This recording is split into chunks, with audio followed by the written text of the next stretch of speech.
For this project, I decided to analyze the movie The Breakup.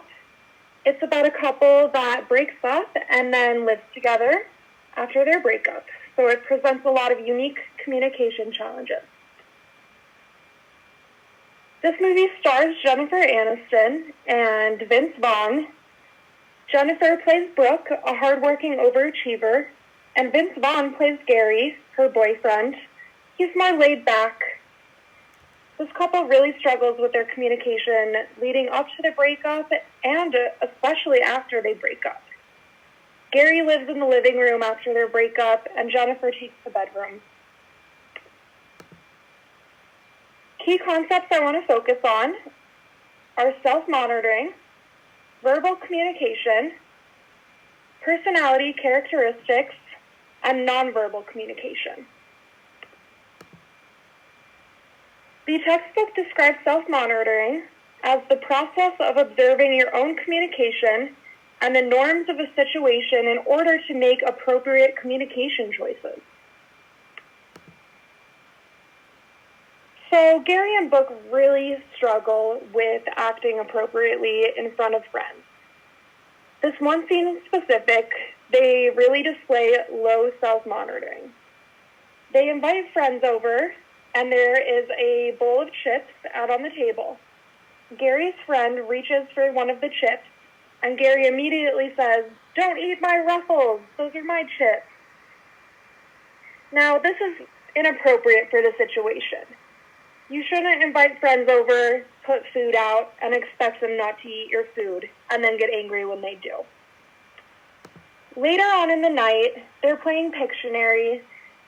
Gary and Brooke's teamwork isn't going great, and they're not working well together. They end up not getting any points, and they yell in front of each other and all of their friends. Now, this is again inappropriate for the situation. There's little to no monitoring of emotions or actions. They don't care that they're making their friends uncomfortable. Next, I want to talk about verbal communication. This is defined as the exchange of spoken or written language with others during interaction. Some functions of this could be sharing meaning, understanding, building and gaining relationships, and conversation. Now, for Gary and Brooke, this couple really struggles with verbal communication. Gary likes to come home from work and sit on the couch, have a beer, and relax for a little bit. Brooke is more of a fast-paced person, and she really is somewhat of an overachiever. Brooke feels taken advantage of because Gary doesn't help out with housework as soon as he gets home. And Gary feels unappreciated because he's just been at work all day and just wants to relax. Now, they both love each other, and they want their relationship to work. But at the end of the day, their verbal communication is poor, and they're not meeting on the same page. Personality. Personality can definitely affect the way a relationship goes. The textbook describes personality as an individual's characteristic way of thinking, feeling, and acting based on traits. Now you can see in the upper left-hand side, that's a picture of them meeting at the baseball game. They both seem like fun, and they're having a great time talking to each other.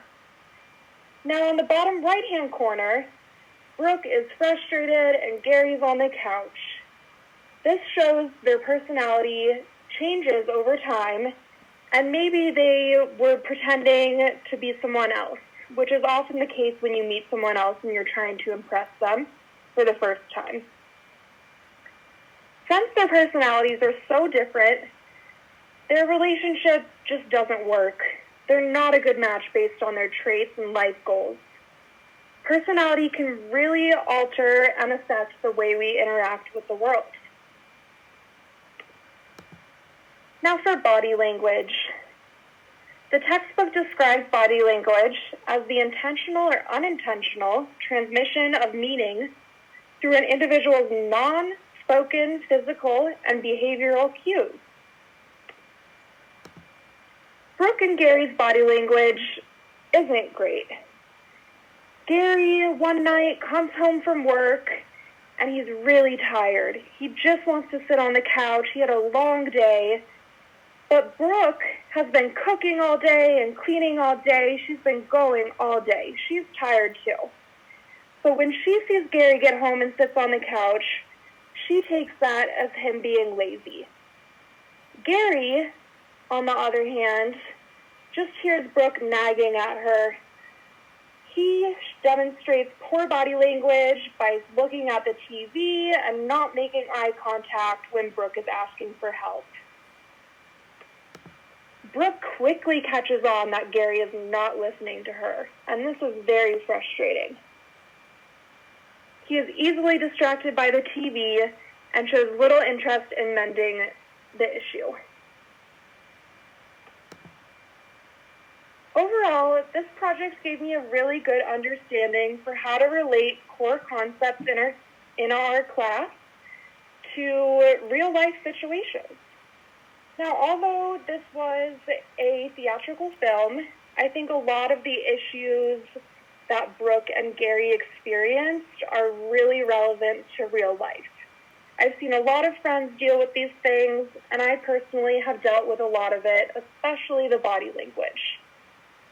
Overall, I think evaluating all of these concepts on a deeper level just really helps all the information seek in more.